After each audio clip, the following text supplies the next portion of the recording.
quels sont, selon vous, les meilleurs investissements cryptographiques aujourd'hui? Nous avons eu un beau rallye, peut-être juste un piège pour les boules, ou le début de quelque chose de plus grand. Dans cette vidéo, nous allons passer en revue quelques altcoins que j'achèterai si nous retrouvons des prix bas. Et au-delà de vous faire une liste des projets que j'achèterai, j'aimerais vous parler de la prochaine ou des prochaines narratives possibles pour les crypto-monnaies et un graphe en particulier pour que vous puissiez de vous-même pousser vos recherches et faire les meilleurs choix.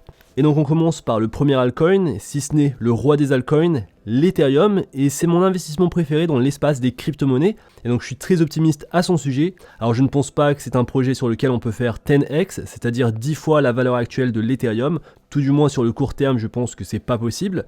Et donc parlons de l'Ethereum et de la raison pour laquelle je l'ai mis dans ma stratégie de portefeuille crypto, et pourquoi il représente une part très importante de cette stratégie. Et en fait pour moi, l'Ethereum et la forte communauté derrière le projet Ethereum, son écosystème en pleine croissance, au final ce n'est pas vraiment surprenant qu'il apparaisse dans beaucoup de portefeuilles crypto, car beaucoup de personnes considèrent l'Ethereum comme étant le meilleur investissement de la décennie. L'Ethereum, sur le marché baissier qu'on a connu et qu'on connaît toujours, n'a jamais été aussi fort, à mon avis, en tout cas fondamentalement parlant. Tout d'abord, le déploiement des contrats intelligents sur Ethereum a bondi de 293% en 2022. Par rapport à l'année 2021, le nombre de contrats intelligents déployés sur Ethereum a bondi de près de 300% en 2022, et ce chiffre est tout juste énorme pour l'Ethereum, qui a donc une des croissances en termes de développement les plus importantes dans l'espace crypto. Lorsqu'il s'agit de la dynamique de l'offre et de la demande sur Ethereum, 4,6 milliards de dollars d'Ethereum sont partis en fumée depuis le protocole EIP 1559, et les NFT et la DeFi sur le réseau Ethereum, notamment via OpenSea et Uniswap, alimentent les flammes de l'Ethereum, et c'est pourquoi on brûle de plus en plus d'Ether chaque jour. Et donc on peut le voir ici, l'Ethereum est déflationniste,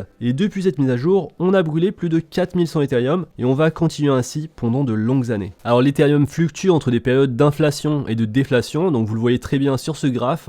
Aujourd'hui on est sur un territoire où on brûle pas mal d'Ethereum, donc on est en déflation, et ça s'explique du fait qu'il y a beaucoup plus de volume sur les NFT, sur OpenSea, mais également de tous les développements qui se passent dans la DeFi, la finance décentralisée. Et donc même en milieu baissier, on remarque que les fondamentaux de l'Ethereum n'ont jamais été aussi forts. Alors parlons maintenant d'un autre aspect qui pourrait totalement faire que l'Ethereum soit disponible pour tout le monde. On parle souvent de l'adoption massive de la crypto-monnaie, mais il y a cette fonctionnalité qui peut être une révolution pour l'industrie de la blockchain et spécialement pour Ethereum. Laissez-moi la partager avec vous. Une fonction que nous utilisons d'ores et déjà et qui est très simple. En fait, c'est la fonction de connexion pour se connecter donc à différents sites internet. Ethereum pourrait être adopté massivement pour pouvoir créer et connecter un compte simplement avec l'adresse de notre portefeuille. Et donc au lieu de se connecter avec son compte Facebook ou Google, les utilisateurs pourront utiliser les mêmes clés pour contrôler leur compte blockchain sans intermédiaire. Et ça peut révolutionner l'espace des crypto-monnaies. On pourrait avoir une adoption massive des crypto-monnaies et du coup de l'Ethereum juste grâce à cette fonctionnalité. Et donc ici c'est un point sur lequel je suis optimiste et c'est quelque chose qui je pense va également être très utile pour mettre l'Ethereum sur une carte quand il s'agit de l'adoption par le grand public. Vous n'aurez plus à vous connecter avec Facebook ou avec Google, vous pourrez vous connecter avec vos clés Ethereum. Il vous sera capable de vous connecter à un site web sans avoir à utiliser un email, un mot de passe ou alors d'autres identités, et je pense que ça va être un grand catalyseur pour que les gens acceptent l'Ethereum dans leur vie parce qu'il y a une relation de plus grande fidélité entre votre adresse Ethereum et votre identité. Et donc votre adresse Ethereum qui peut représenter beaucoup de choses, on peut avoir des NFT dessus, on peut avoir tout un tas de choses, on peut créer une adresse très facilement, une adresse qui serait anonyme. Votre adresse Ethereum peut représenter de plus en plus de choses sur vous, des choses que vous contrôlez, et à mesure que l'identité Ethereum se développe, la connexion avec Ethereum deviendra également de plus en plus utile. Alors en plus de ça, l'Ethereum vient d'atteindre 500 000 validateurs avant la grande mise à jour, la grande mise à niveau de Shanghai, et donc les validateurs d'Ethereum seront bientôt en mesure de retirer leurs gains en staking. Ça se fera après la prochaine mise à jour du réseau, donc la mise à jour Shanghai, et cette étape elle est importante pour l'écosystème, pour Ethereum. Pour rappel, pour devenir validateur sur le réseau Ethereum, il vous faut 32 Ethers, donc ça représente quand même un investissement de 50 000 $ au prix actuel. Et donc cette mise à jour devrait arriver pour le mois de mars. C'est une mise à jour qui est du coup également très attendue. Alors qu'est-ce qui va se passer sur le prix de l'Ethereum à la suite de cette mise à jour? C'est très difficile de le dire. S'agira-t-il d'un événement ou d'un non-événement? Comment devons-nous envisager la mise à jour Shanghai de l'Ethereum? Comment les choses changeront-elles lorsque la mise à jour de l'Ethereum sera lancée? Il peut s'agir d'un événement ou d'un non-événement. Et je pense que pour l'Ethereum en particulier, vous le voyez, c'est toujours bon d'avoir une vision à long terme. C'est un projet de très bonne qualité avec beaucoup de développement. C'est selon moi le meilleur projet crypto actuellement. et je mettrai pas trop d'espoir ou d'attente sur les mises à jour, car historiquement, vous le savez, sur les mises à jour précédentes, on a vu des exemples de retard plusieurs fois, par exemple sur The Merge, et donc à ce moment-là, certaines personnes avaient décidé de rester à l'écart, et ça pourrait encore être le cas, et donc on pourrait entendre dire que la possibilité de retirer nos tokens du staking arrivera au premier trimestre de cette année. La mise à jour de Shanghai prouve encore une fois que cette communauté, l'ensemble des développeurs peut réaliser ces grandes étapes techniques. Alors c'est le cas d'autres projets crypto avec des valorisations plus faibles, là on est sur un projet de grande envergure, malheureusement ce n'est pas le cas du Bitcoin et de la communauté Bitcoin sur quoi ce type de mise à jour n'arrivera jamais. Et donc c'est génial pour l'Ethereum, c'est juste une preuve supplémentaire que ce protocole va continuer à se mettre à jour et donc à être le leader de la plateforme de contrats intelligents des blockchains. Et avec tout ce qui se passe dans les crypto-monnaies, c'est important de se rappeler que l'Ethereum, c'est le roi des altcoins. Il y a beaucoup de choses qui se passent avec l'Ethereum, c'est pourquoi je voulais passer un petit peu de temps dessus. Et ce qui est important à noter également en termes de mouvement de prix et de corrélation, c'est que lorsque l'Ethereum baisse par rapport au Bitcoin, la plupart des autres altcoins suivront également. Alors maintenant parlons des altcoins à plus faible valeur, et en cas de baisse, voici les altcoins que j'achèterai personnellement.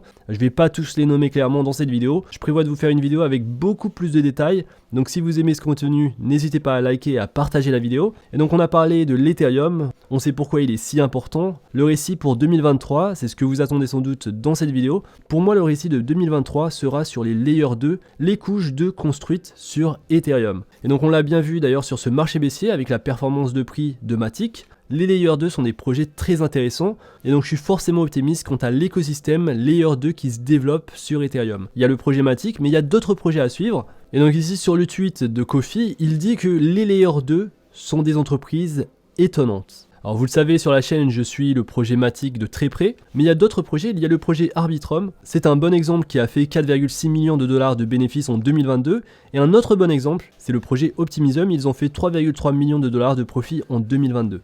Et donc ces projets, ce sont des projets qui font des profits, et c'est ce que j'aime sur ces projets de Layer 2, c'est qu'on va pouvoir construire des applications décentralisées à destination des entreprises, à destination des institutions. Alors pour vous parler un petit peu plus de Polygon, Forbes a parlé et a fait l'éloge de ce projet. Parmi tous les autres projets de crypto-monnaie, ils ont fait l'éloge de la technologie de protocole de Polygon en disant que Polygon Matic semble avoir une combinaison vraiment gagnante de la technologie et de l'équipe. Ils ont également dit qu'ils voyaient Polygon non seulement obtenir des contrats assez impressionnants, mais également fournir une fonctionnalité vraiment nouvelle qui obtient donc une utilisation réelle. Alors il ne faut pas oublier également que Polygon Matic, c'est un projet d'origine indienne, et comme l'économie indienne devrait connaître une croissance rapide dans les prochaines années, ce projet est sur la bonne voie de croissance, et en fait j'ai l'intention de vous parler de l'économie de l'Inde dans une prochaine vidéo. De cette manière, on aura une bonne vision globale du paysage économique et des raisons pour lesquelles l'Inde est très importante pour la blockchain, mais aussi pour des pays comme les Émirats Arabes Unis, et donc le marché de l'immobilier entre autres pourrait être intéressant à Dubaï grâce à sa proximité avec un pays comme l'Inde, un pays qui va se développer très fortement sur les prochaines années. Et donc nous avons la couche numéro 1, l'Ethereum. Au-dessus de cela, nous verrons la couche numéro 2, développer des applications pour les institutions et les entreprises,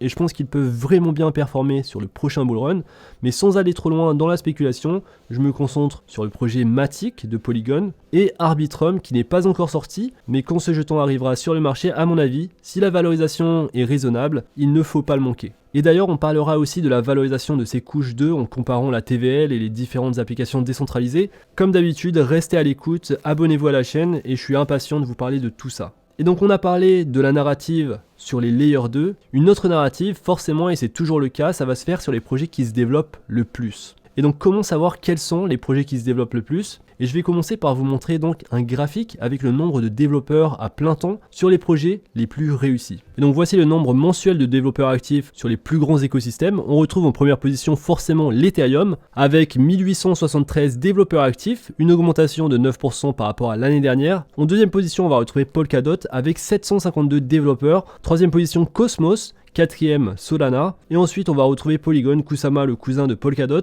Near Protocol avec 205 développeurs. Cardano qui arrive bien derrière avec 163 développeurs. Et on peut donc sur cette liste, ainsi de suite, descendre et voir quels sont les projets qui se développent le plus rapidement ou qui ont la plus grosse croissance des développeurs à temps plein. Ici, on parle de full-time developers, donc de développeurs à temps plein. Alors, on voit également de nouveaux projets. C'est le cas de Aptos, un nouveau projet qui a une grosse croissance. Il faut faire attention à ça. C'est juste un nouveau projet, mais qui se développe assez rapidement en prenant conscience des erreurs passées, en prenant conscience des retards que les autres projets ont eu en cours de route.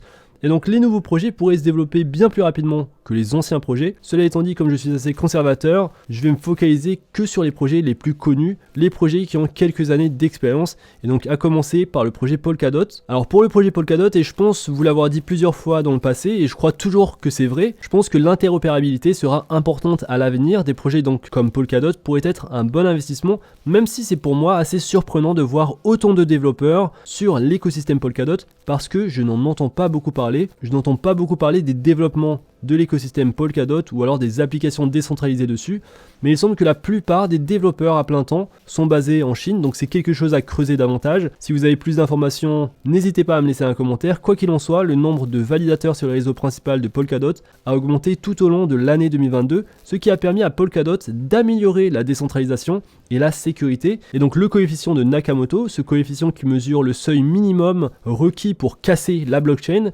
celui-ci pour le projet Polkadot se place bien loin devant les autres. Et en effet, on est sur 70 pour Polkadot, 32 pour Solana, 31 pour Avalanche, Near on est sur 8, Binance Smart Chain 8 et Polygon 4. Et donc Polkadot a bien amélioré sa décentralisation et sa sécurité, et il se débrouille très bien à ce niveau-là. Alors en termes de performance de prix, ce n'est pas le token qui a le plus augmenté, et donc c'est des choses qu'il faut savoir, les fondamentaux d'un côté, les performances de prix qui ne suivent pas toujours. En tout cas, c'est un projet qui prend le temps de se développer et qui insiste sur l'interopérabilité, et je pense que c'est une fonctionnalité assez importante pour l'avenir. Alors un autre projet cool, c'est le projet Cosmos. Vous le voyez, Cosmos se place en 3e position en termes de développeurs, avec une forte augmentation. Sur l'année passée, une augmentation de 34% de plus de développeurs à temps plein. On a également le projet Solana. Beaucoup de personnes pensaient que le projet Solana était mort, ce qui n'est pas du tout le cas. On a 383% de développeurs à temps plein dessus. Et ensuite, on va retrouver un projet assez intéressant comme Near, je vous en ai parlé en vidéo dédiée, un projet de plus faible valorisation, mais avec un marketplace de NFT, des fondamentaux intéressants. Et donc Near, Cardano, qui malheureusement a fait beaucoup de déçus, parce qu'il n'est pas dans le top 5, et justement à ce niveau-là, Charles Hoskinson a critiqué les chiffres que vous voyez à l'écran. Et donc j'ajouterai Cardano, j'ajouterai de plus petits projets comme Near Protocol, et j'ajouterai également Avalanche, un projet qui a fait un récent partenariat avec l'entreprise Amazon Web Services,